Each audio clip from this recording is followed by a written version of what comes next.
President of the United States. It's known as an election. I spent a lot of time doing those things because one era of my life I was chairman of a board of elections. So,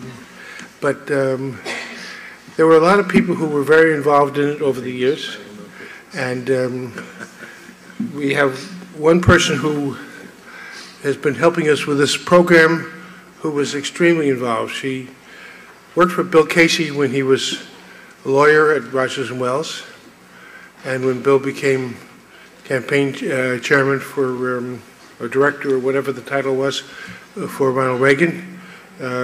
She went to California and worked with him that intimately, and then she, later in her career, went back to a place down the street here at 16th and whatever, called 1600 Pennsylvania Avenue, the White House. I broke the code.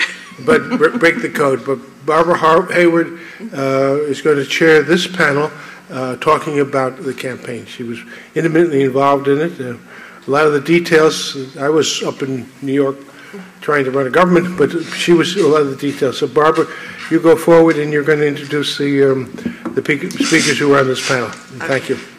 Okay, thank you, Owen, and thank you, Bernadette, for bringing me down and letting me help you with this. It's been a great honor, great honor. And I want to say thank you to everybody that came. This is such a fantastic day. And it's a day that Bill Casey incredibly deserves, because I think he's one of the unsung heroes of this whole 20th century. And I wish we could get him more and not less publicity. But I thought it'd be interesting for you to know how Bill Casey got involved in the campaign. I was working for him in New York up at Rogers and Wells, and he was very conservative, but he always thought I was a little too right-wing. So we had some very interesting discussions. And he said to me one day, when the primaries were going on, he said, Barbara, who are you going to vote for in this election? And I said, well, Ronald Reagan, of course. Who are you? And he said, I don't know. He said, I've given $1,000 to everybody, and I'm going to wait and see.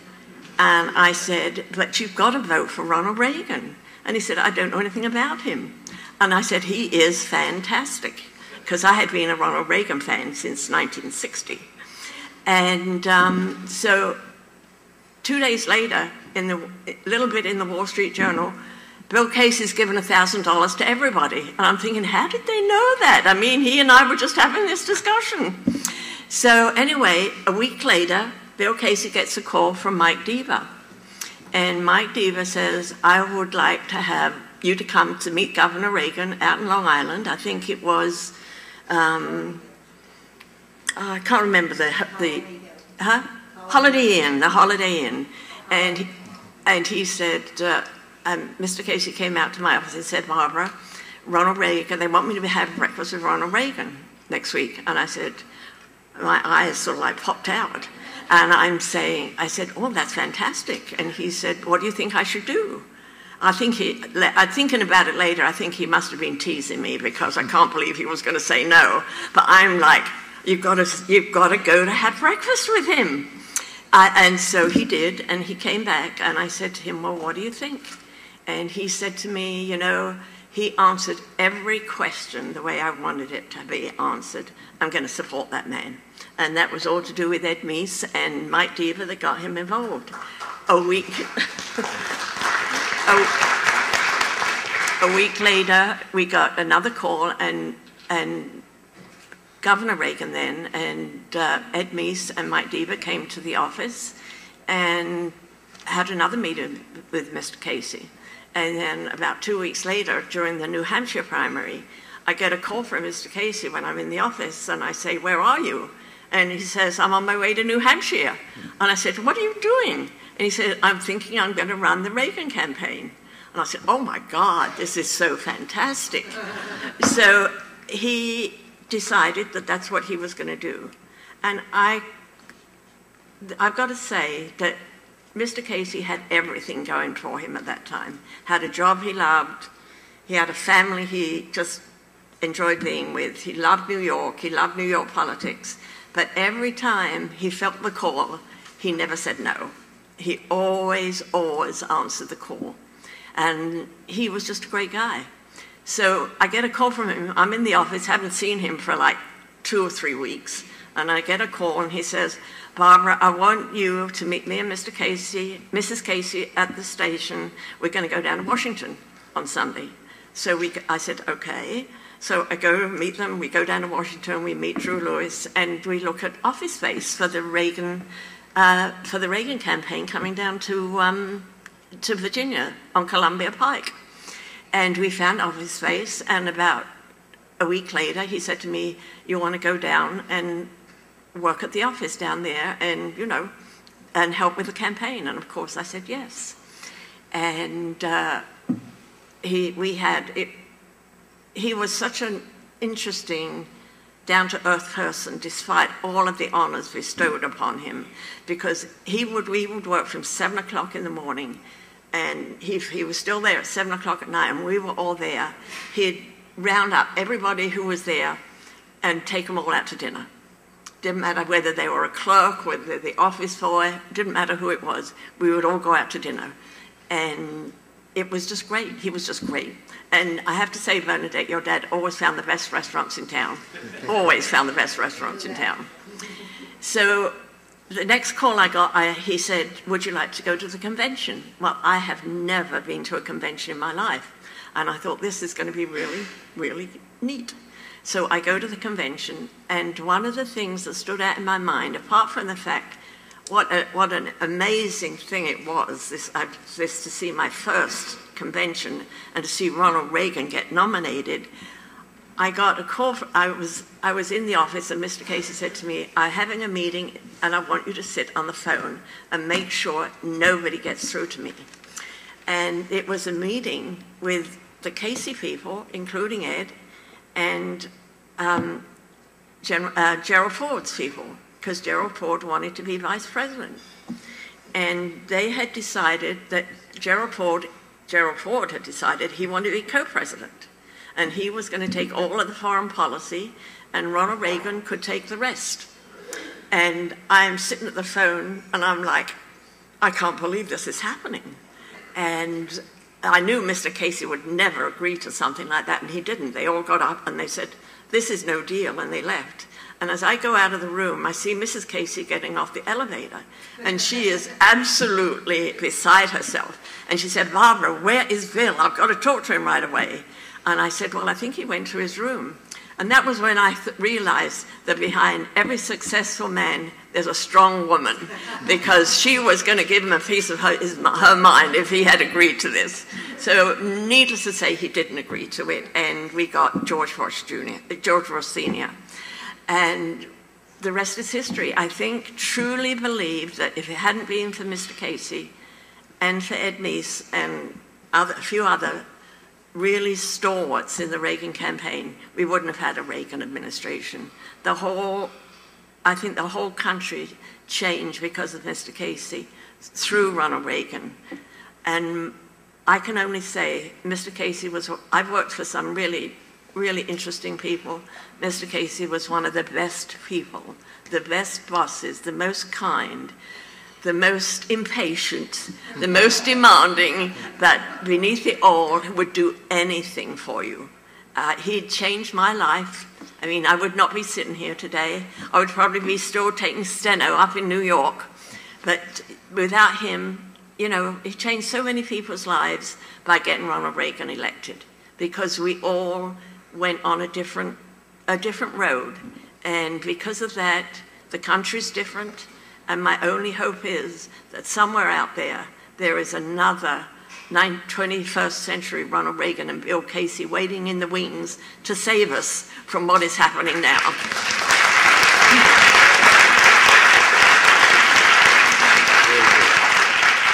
So I just want to say one last thing. I think Ronald Reagan and Bill Casey were giants in their time.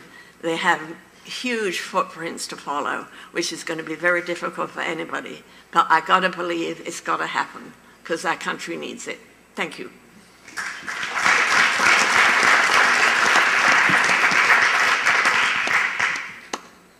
Oh, I beg your pardon. I have to introduce now Ambassador Jerry Carman. Ambassador Carman came to the campaign with with Bill Casey, great friends, and I would like to introduce him to you. Thank you. Thank you. I'm pretty honored to be here. Actually, a kid from New Hampshire that Casey found and Ed Meese found at pretty good company. I think I would like you to understand, if those of you at my age will understand, but first I'll tell you how I met Bill Casey. In New Hampshire, we had a headquarters that was a private headquarters. It was not the public one on the main street. It was an old house that was converted into lawyers' offices, and that's where we did the main part of the campaign. And in those days, if you remember, the campaign had not been going that well. Iowa was a loss. There was quite a lot of dissension in the Reagan campaign, and I know that Ed and the rest of them were really trying to hold the thing together and get by New Hampshire with a win if we could do it, and then move on. So I had made a decision as running the campaign that since there was such a disorientation and so much confusion, that I just wouldn't pay any attention to the campaign except to Ed Meese and people I was talking to, but not with the people that were running the campaign. And beside that, just for political background, you know, consultants generally like to travel with the boss in case he wins. So you get your brains in the planes and not on the ground lots of times, so it becomes a hardship trying to run a campaign. And while this was going on after Iowa, we were all doing our best we could in New Hampshire, and the office was sort of crowded, and I had my little office on the side, and one day I come out of the office, and by the way, I could work 18 hours a day, like I think that's what Casey liked the best about me. But anyway, I come out of that office in a quick movement, and there's this old man sort of leaning against the wall. Now, when I say old man, it looks like he was 20 years younger than I am now, but that's how you look at somebody when you're 50. And he was just leaning against the wall, and I introduced myself. He said, "I'm Bill Casey." And I said, "Can I help you?" And he said, "No, how's Reagan doing?" And I said, "Okay." I said, "We're working really hard. We're really very busy." I said, "If you can't help, don't hurt. Just don't get in the way."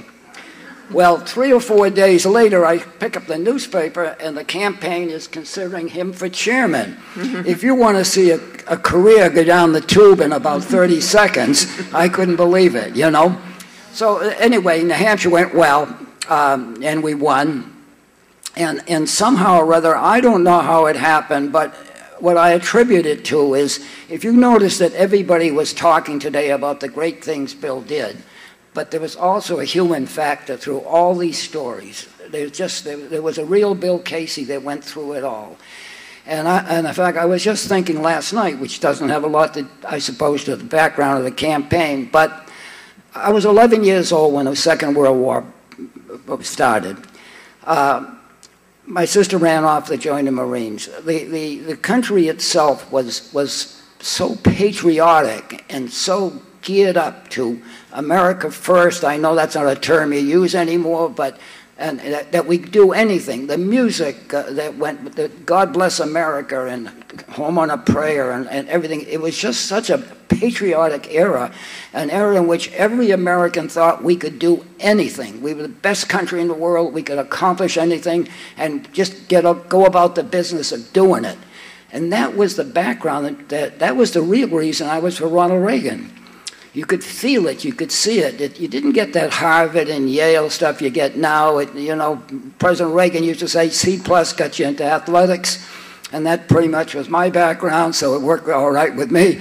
And Bill Casey was the same way. And many times when I hear these stories that you are, or we talk about the campaign, the main ingredient, the campaign between Casey and President Reagan, I believe, is they came from that background. That they just were great patriots. I mean, you weren't afraid to say patriot in those days. They were great patriots. And for those of us that were brought up in my generation, You know, there's been a lot talked about the greatest generation. I don't believe, I think every generation is the greatest generation. But that generation was special, and Bill Casey was very special. And why he took a liking to me, I have no idea, except that I know how to work. I was a small tire dealer in New Hampshire. I went to University of New Hampshire, no great student, no great anything, and somehow, what people said today, you could talk to him, and he would listen. If I told you how many nights I sat with him in that office in a campaign headquarters while your mother was downstairs in the car waiting for an hour or 2 hours while we talked about something.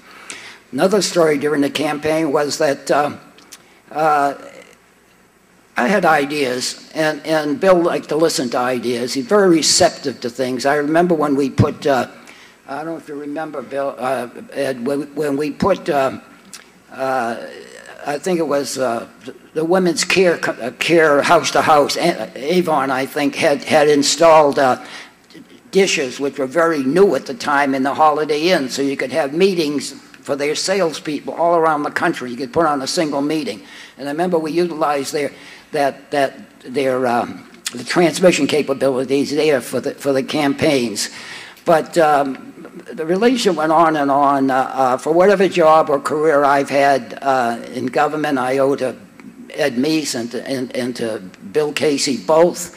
I was a little, maybe a little like you, Barbara, a little far out even for him on the way I wanted. And of course, I believe to this day, I love politics. All the jobs that the administration gave me were to compensate for not giving me the one I wanted. I wanted the RNC, and I kind of screwed up. And by the way, I screwed that up because I didn't take Bill Casey's advice. So he was a great teacher and a great mentor. But the ability that he brought, this overall Americanism, if you want to call it, to the campaign, and the unifying factor that he brought to our campaign that was really completely disordered at the time. And Ed was pretty kind about the event that went on at the airport. I happened to be there. It didn't go quite that way at the start, you know, but the president and Casey calmed everybody down, and Ed, and I think Paul Laxalt was there, if I remember right. That was really an insurgent group. They had met the night before and decided that Casey was not going to be the campaign manager, but that one of them would be. And unfortunately, when they came down and they were faced to looking at the boss and looking at Ed, looking at Casey, looking at the Blacksaw people were there at the head table, the spokesman who was going to lead the revolution, I don't know if you remember or not, got up and said what they had planned to say at the start of it, except nobody supported him from his own group. It was over. And of course, the president brought it back together again, and we went on from there. As far as I was concerned, he sent me to Massachusetts, and he sent me to Florida. Then he gave me a special assignment in the Folger building here next to the Treasury Department to try to bring some of the young people together. And then they sent me over to the RNC, which I thought I did a good job, but as it turned out, I went one step too far and got kind of thrown out. But anyhow, but he always took care of me every step of the way. And lastly, you know, it's hard to tell you people. You're all from Washington, and I suppose I am too. But when you start in a campaign, at least in New Hampshire, you don't know about jobs and you don't want jobs. You really, your heart and soul is in the candidate you're trying to elect. And if you're lucky enough to come down here and you start getting calls about plum books and jobs and things like that, you really don't even know what they're talking about. Maybe I was naive, maybe I was new, I don't know what it was. I thought I was a lot smarter than I turned out to be. They taught me a lot down here. But anyway, I had a small office in the old executive office building. I thought I had died and gone to heaven because my father never finished high school, and his parents were immigrants, and here I was in the White House with my flag outside. I mean, who could ask for anything else? Casey said to me, "What do you want?" I had never even thought about it, Ed. You know, it just wasn't part of our campaign. And I said, I like politics. He said, go see Lynn Knopfsinger. I don't know if Laura's still here, but I went to see him, and he had somebody else picked called Ed Rollins. Ed Rollins from California. I went back and told Ed, and I went back and told Casey, and Casey said to me an interesting thing. Shows you how well he knows the people he's working with and the people that he's guiding. And Ed would tell you, I wasn't the easiest guy to control. So Casey says to me, get your own shop. I remember the language, get your own shop. I don't even know what he meant. I didn't even know what he meant by that. But he said, but there's 4 or 5 good jobs in the White House. You can't have any of those. You'd be working for somebody else with those jobs. Get your own shop. And of course, the end of that story was the president asked me to run GSA. So what I would like to convey mostly about Bill was really what a great guy he was. Not the things he did, but really what a great person, what a great mentor, what a great human being, and that it all comes about, I think, by the family, who he was and who he came from, and that's sort of the story of Ronald Reagan, so it went together pretty well.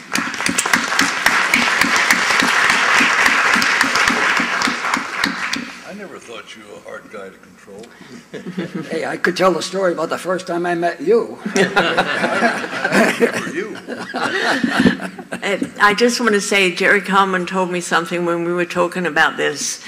That when that President Reagan selected Bush, and the Bush people all moved into the office, and I think Jerry said to Bill Casey, you know, what is this? You know, why are we being so nice to them? And Bill Casey said, you want to win, don't you?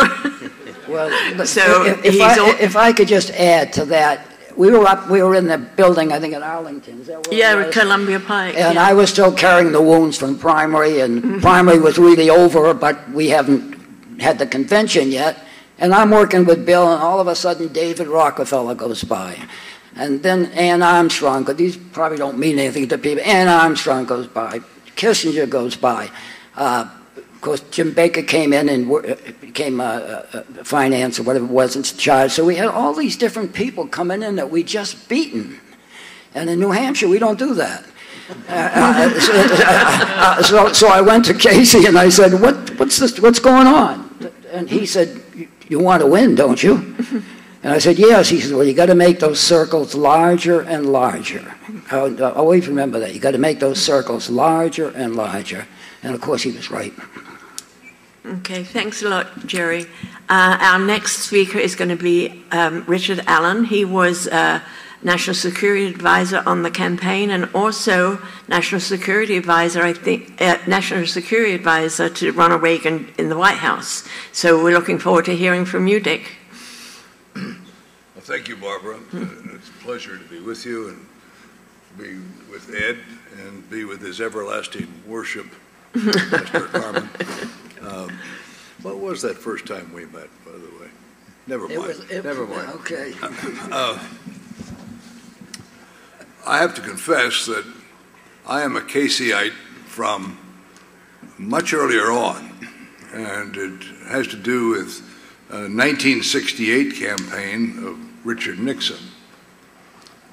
We were in Key Biscayne, Florida, and Mr. Nixon was waxing enthusiastic and angrily about newspaper people not writing about what he was talking about. And they accused him of not speaking to the issues. And so out on Bebe Rebozo's lawn, Bebe was Mr. Nixon's close friend, on Bebe Rebozo's lawn, there were several tables. Martin Anderson and I were sitting at one of the tables, and Annalise Anderson, Martin's wife, Martin handling the domestic affairs of the Nixon campaign, and I the foreign policy and national security aspects. And Mr. Nixon got really angry, and he slapped the table and he said, "Damn it, Anderson and Allen, I want you to get your asses up to New York now, tonight, and begin compiling all of my positions on the issues, because we don't want to hear any more about this not speaking to the issues. So yes, sir, we left, got on the plane, went north. He didn't tell us about Bill Casey. So along about the second day, we were working day and night, putting together the campaign positions, which both Marty Anderson and Annalise Anderson and I had, the domestic side, and I had the foreign policy side, and we were putting together in a book. And lo and behold, there appeared in my doorframe this big, hulking fellow saying, "How's it going?" Well, I didn't have any idea who he was, and I said, "It's going fine with me. How's it going with you?" He said, "Don't give me that crap. You know what I mean." Well, I didn't know what he meant, but he had been sent up by Mr. Nixon to ride herd on the pups to see that we got the job done. We published a 220-page book in 4 days and 4 nights and delivered copies to the campaign in Boston, Massachusetts, and that put an end to Mr. Nixon never again hearing the issues, that he was not speaking to the issues. I stayed in touch with Bill all through his time in Washington, and then during the Republican policy days in the Republican National Committee, Marty and I tried gradually to take control of the policy departments, the policy areas of what would appear to be the preparations for another campaign, study groups. And we did, by and large. By then, we were working with California headquarters, and by the time we got to 1979 and 80, there had begun to take shape a very comprehensive domestic and international platform reflecting, above all, Ronald Reagan's thinking and wishes. We shouldn't forget that Governor Reagan gave a daily radio speech of about 3.5 minutes for almost 4 years, from the time from 1976 on through 1979. All of these have been published and compiled by Marty and Annalise Anderson, and they're yours to read. There was a topic about every single matter under the sun, domestic and foreign. You can even listen to these in drive time radio if you buy the DVDs. So what there was essentially an articulated foreign policy and domestic policy platform already in formation, because it did reflect Governor Reagan's inner desires and his own feelings toward policy.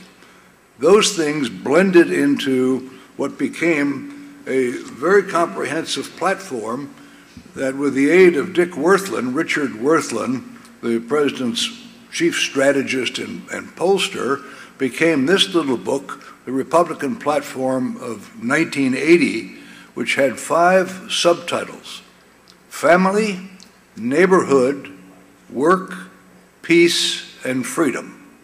Keeping it that simple, we worked every campaign theme and every sub-speech from these major 5 themes, of course staying consistent, and the main element of consistency was not only Bill Casey making sure that we stayed consistent, and Ed Meese, but Ronald Reagan himself. He rarely, as Ed will tell you, rarely spoke a word that he didn't agree with, and he would change it, or say, "Why did you write it that way?" and rewrite it in his own way. So going into that 1980 campaign, there was a comprehensive worldview that was formulated and could be read. Family, neighborhood, work, peace, and freedom. These were marvelous, simple concepts, and they were concepts which the average human being could understand. It accounted in large measure, in my view, for the appeal of Ronald Reagan. When I had approached Governor Reagan back in early 1978 to ask him if he would do a favor for me, there ensued a long, long discussion of about 5 or 6 hours in his house. And at the end of that discussion, he said to me, "Before you leave, there's something I'd like to tell you, I'd like to share with you." And I said, "Yes, sir, what is that?" And he said, "Well, I'd like to tell you my theory of the Cold War." And I said, yes, sir. And he said, my theory of the Cold War is we win and they lose. What do you think about that? Well, I thought that was a pretty slick idea. It was what I had been fighting for and writing books about and articles all of my life. And it certainly represented what most every other red-blooded American felt and wished. And there it was. We win and they lose. And by that, as Peter Schweitzer will attest, he did not mean humiliation, defeat, destruction, physical destruction of any type. He meant that there would be a clear winner in the race and a clear loser. And I think that as much as any other aspect of putting America in order, Ronald Reagan's crusade to win the Cold War in the most distinguished of ways, if you will, even the most polite way, was at the centerpiece of all that he thought. That and putting America back to work again. Bill was absolutely instrumental in that. He was instrumental in Bill Casey in 1968, and in the work that we did in the intervening years, he was instrumental, and he came to the fore, came into his own in a really critical and important way by 1979 and 80. It was amazing to watch him seamlessly integrate his own thinking with that of Ronald Reagan, because there wasn't anything new on either side. Both thought the same thing. There was a question of tactics, of course. And we did have a campaign structure. It was called a John Sears campaign.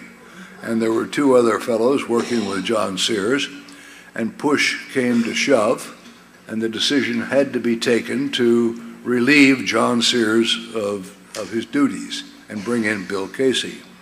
I brought with me, but I won't bother to regale you with, the minute-by-minute happenings of 2 weeks between 14th of February 1980 and the 26th of February, the day of the New Hampshire primary.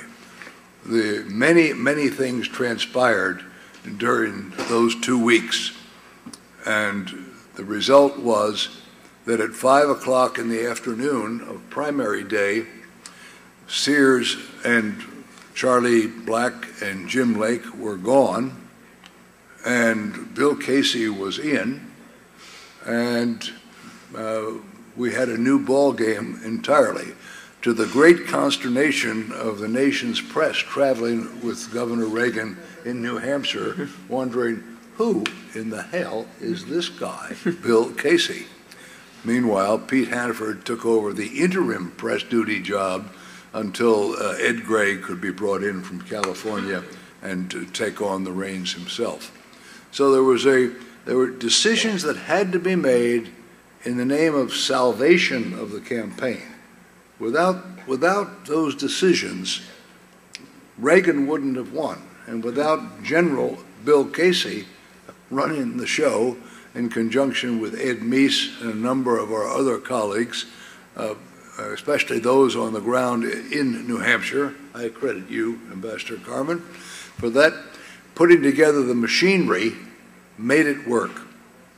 When the campaign left New Hampshire, we went to South Carolina, and there wasn't enough money to charter an airplane, a small airplane, a 5-passenger airplane, to charter the airplane to get over to Atlanta, Georgia to do some media events.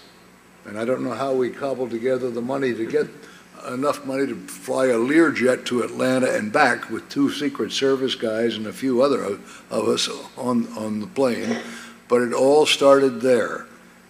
And the money began to come in, and it began to turn. The entire cast of history, if you will, or the tide of history, began to turn. And from then on, I believe, and in my own recollection, it was juggernaut all the way to the end.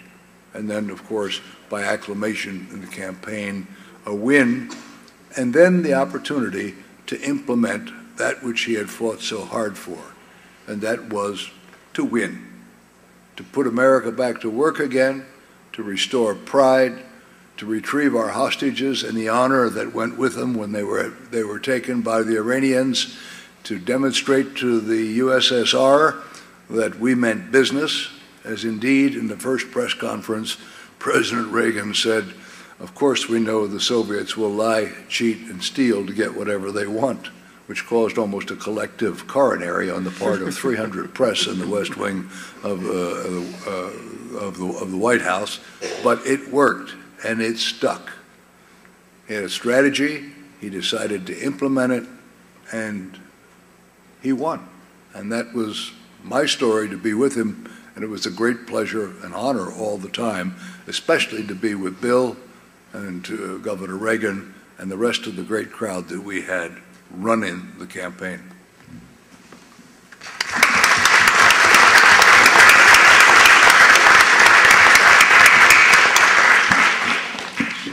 Our next speaker doesn't need me to introduce him because I think he's already been introduced today. So I'm just going to say to the person who is carrying on the Reagan legacy for all of us, and Ed Meese is a terrific guy, a terrific representative of all Ronald Reagan stood for, and a good friend of Bill Casey. So Ed, it's your turn. Thank you. It's great to be back here with my colleagues and to kind of relive those days of particularly New Hampshire.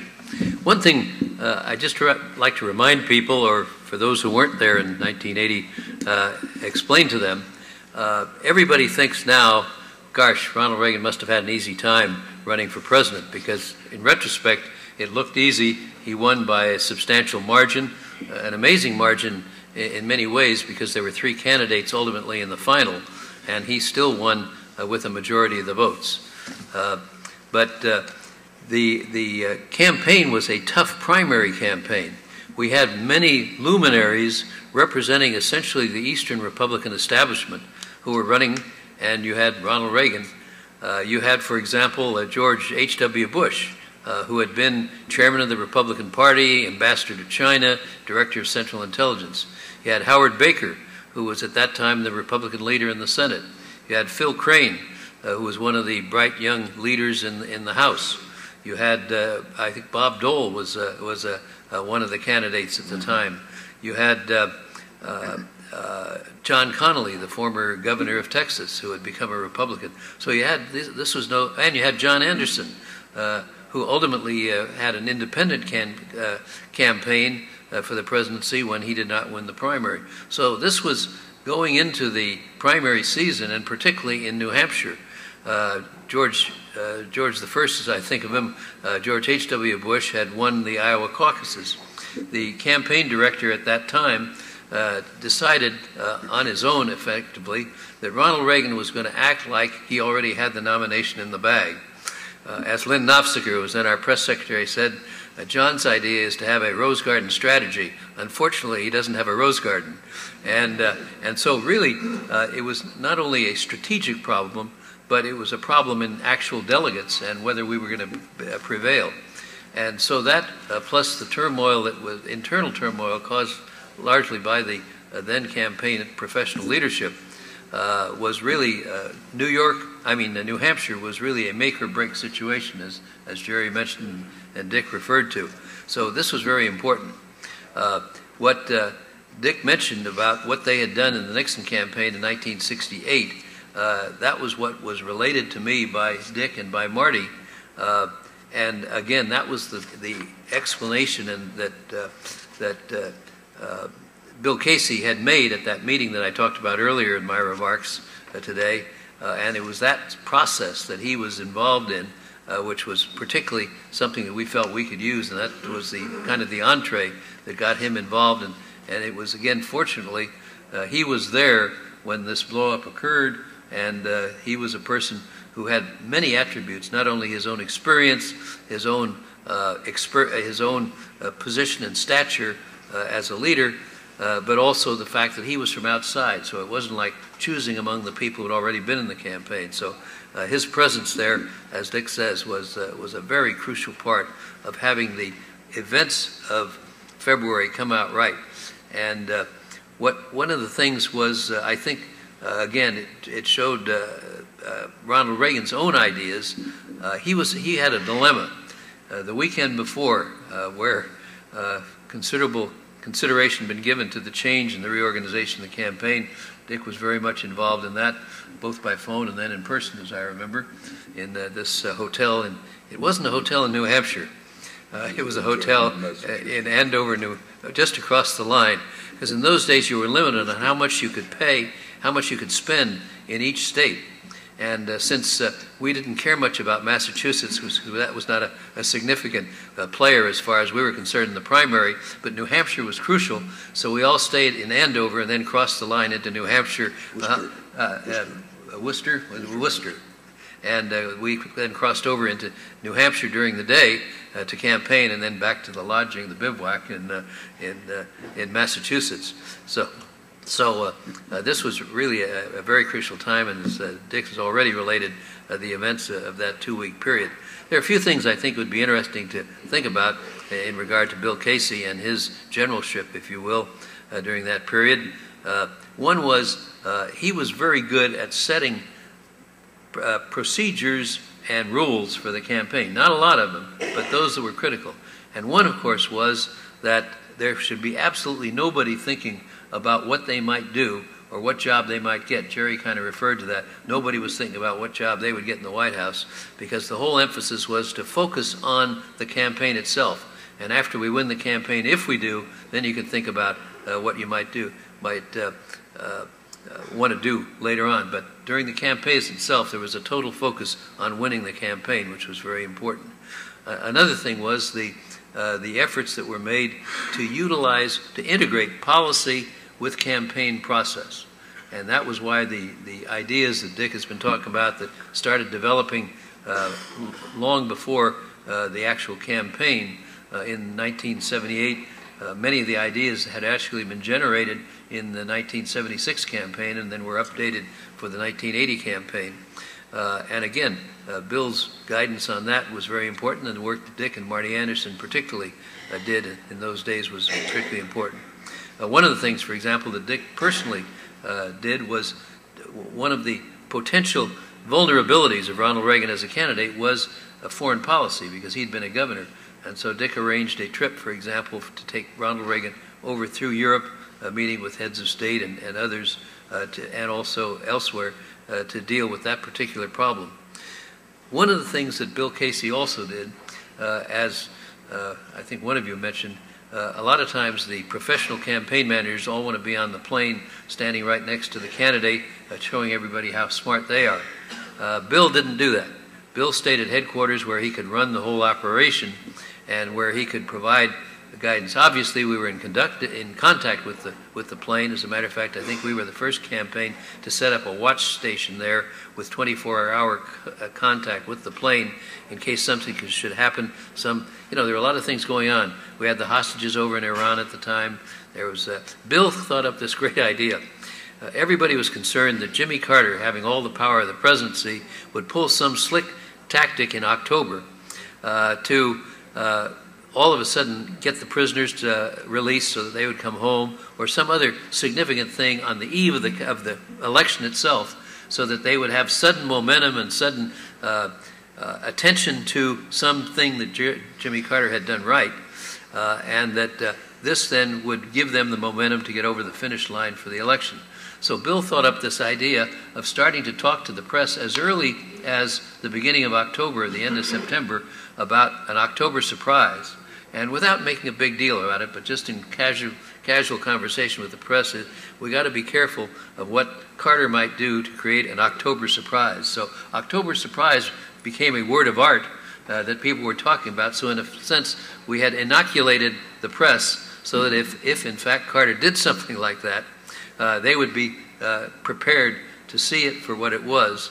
But this was the kind of strategic thinking that Bill did. Also, one of the things that he was able to do that I think was impressive for a campaign leader, and that was to take the ideas, the policy ideas of Ronald Reagan. Now, Ronald Reagan didn't start, even in 1976, start thinking about major national policy issues. He'd been thinking about this ever since the 1940s.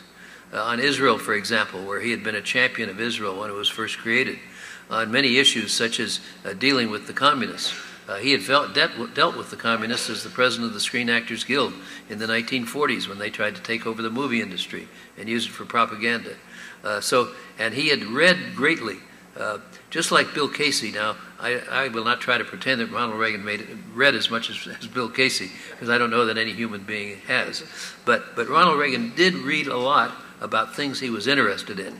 And as a result, he had a friend who was an expert on the Soviet Union, and he had written some books on this, and Ronald Reagan was very well versed in several things. One is the founding and the founding principles. A second was conservative doctrine, and the third was communism, both domestically and internationally. And so he had these ideas pretty well fixed in his mind from a strategic standpoint, and Bill Casey didn't try to change his ideas as the predecessor campaign manager had tried to do. One of the great problems with the previous campaign management that ran from 1979 up until February of 1980 was he was trying to remake Ronald Reagan in the image of the Republican establishment in the East, and particularly cater to the news media of what they thought Ronald Reagan ought to stand for. And it didn't work, obviously, but also it was the wrong thing to do. You can't take a person's deeply thought out ideas and then try and transform them artificially to contend with what somebody thinks the Eastern establishment might want or that the press might want. As a matter of fact, that would have been a sure loser if they had been able to do that. And so that was why Bill supporting and enhancing and in a sense, making sure that the campaign followed Ronald Reagan's ideas so that that was the prevailing policy comprehensive program that everybody in the campaign was following at that time.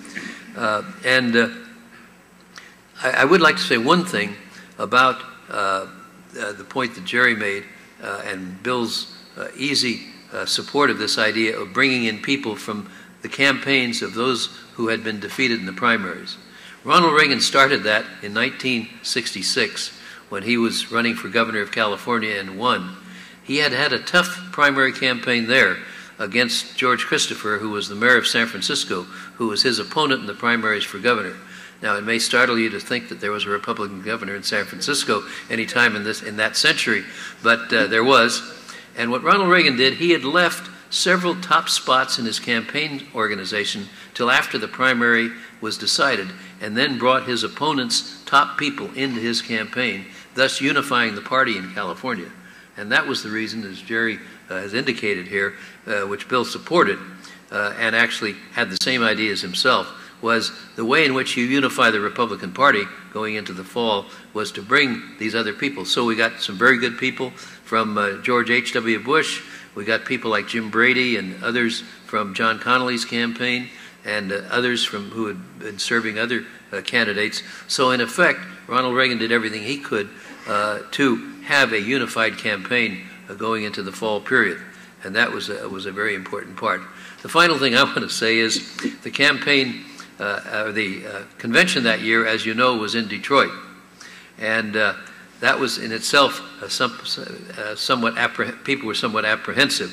The slogan in California was that the Detroit had been selected as the convention location. There was good news and bad news for the California delegation. The good news was that the delegation from California was headquartered hotel was only 5 minutes away from the convention center. The bad news was nobody had ever made it. But fortunately, that didn't prove to be true, and we actually had a very good convention there.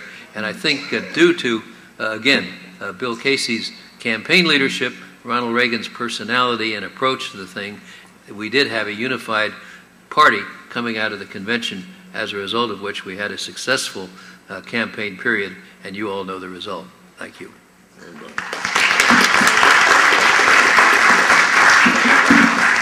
I just want to say thank you to Ed and to Dick and to excuse me, Ambassador Carman. Thank you, Jerry. And I just got one more thing to say. I think Mr. Casey was a Renaissance man. is a 20th century Renaissance man. I don't know anything that he couldn't do, except maybe cook breakfast. I don't know about that. But he was so far ahead of his time in many ways. But one thing that struck me with Bill Casey was he didn't have a prejudiced bone in his body. He didn't care what color you were. He didn't care what gender you were. He didn't care what age you were. If you could do the job, he wanted you there. And my two memories of him saying to me about Ray Buchanan, this woman is going to go places, and look at where she is now. And he said, Mary Jane Wick, if she ever went into business, I would support her. I'd give her my money. So he's a great supporter of anyone who he thought could do the job. And I wish we had more like him. And I wish that the Republican Party today and the Republican Congress today would take a leaf out of Bill Casey's and Ronald Reagan's book and work together and become a unified party and let us win. Good to see you. Good to see you. Are you going to be around? No, I'm going back to Denver now. Thank you very much.